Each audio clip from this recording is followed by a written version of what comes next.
100.000 kasus dan 5.000-an kematian ini, apakah 5.000 nyawa itu nggak cukup untuk semua orang berpikir ini sesuatu yang nggak benar?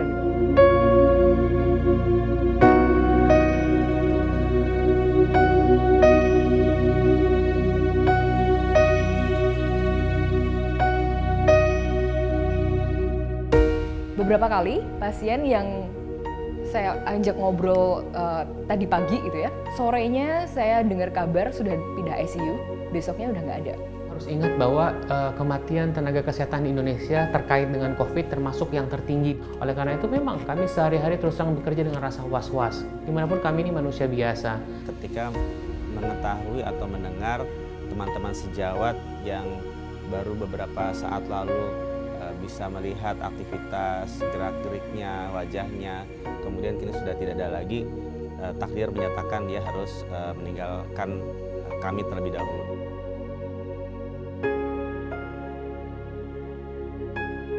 Tanggapan saya ya sebenarnya lagi-lagi karena saya lihat langsung di lapangan, saya hampir nggak bisa berkata-kata nih. Karena buat saya ini kurang nyata apa gitu kan. Mungkin harus terjadi pada dirinya dulu. Mungkin harus terjadi pada orang sekitarnya dulu. Tapi kan bukan itu yang kita harapkan. Saya pikir yang kedua ini mesti hati-hati karena ini tidak tepat dan bisa membahayakan kita semua. Kenapa? Karena sikap yang abai itu akan memperlambat pandemi ini. Jadi selesainya pandemi itu sangat bergantung dengan bagaimana sikap kita sehari-hari. Pemahaman yang salah, sikap yang salah dampaknya bukan hanya untuk diri sendiri, tetapi untuk masyarakat luas, itu yang penting.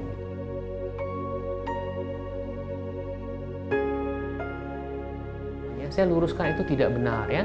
Sebagai dokter yang sehari-hari merawat pasien, mungkin teman-teman berasumsi seperti itu karena ada berita bahwa dokter atau tenaga kesehatan mendapatkan insentif sekian juta. Saya jelaskan bahwa insentif itu satu hanya untuk dokter yang bertugas di rumah sakit rujukan. Jadi kalau rumah sakitnya mau rumah sakit rujukan itu nggak dapat, dan rumah sakit rujukan di tiap daerah itu sedikit ya, paling mungkin 1, 2, atau kalau di Jakarta mungkin agak banyak sedikit gitu kan. Itu nggak ada artinya sama sekali dengan risiko yang kami hadapi, risiko nyawa. Kadang-kadang APD juga habis, kita mesti beli sendiri. Jujur tahun ini saya capek sekali sih mas. Tahun ini sama tahun lalu saya jauh lebih capek tahun ini sih. Jadi dan saya lebih merasa saya diuntungkan tahun lalu daripada tahun ini. Kalau kita bisa memilih, kita pengen dunia ini tanpa COVID, itu jelas. Di rumah sakit selalu ada kasus baru pasien-pasien yang dirawat karena curiga COVID-19. Dan jumlahnya tidak pernah menetap atau menurun, dan ini membutuhkan kerja keras dari seluruh tim tenaga kesehatan, baik dari dokter, dari perawat, dari semua penunjang lainnya, dan ini bukanlah pekerjaan yang menyenangkan, dan ini adalah tindakan yang sangat melelahkan.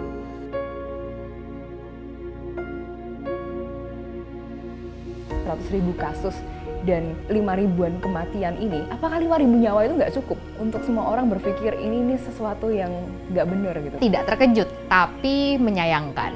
Seandainya dari awal pemerintah lebih sigap, seandainya dari awal masyarakatnya lebih peduli, pasti nggak begini. Tapi kita harus maju lebih ke depan. Faktanya bahwa kita belum mampu sepenuhnya mengendalikan pandemi ini. Bahkan pemerintah belum bisa memastikan apakah kita ini sekarang sudah melewati puncak kasus atau belum gitu ya. Jadi memang itu yang harus kita hadapi.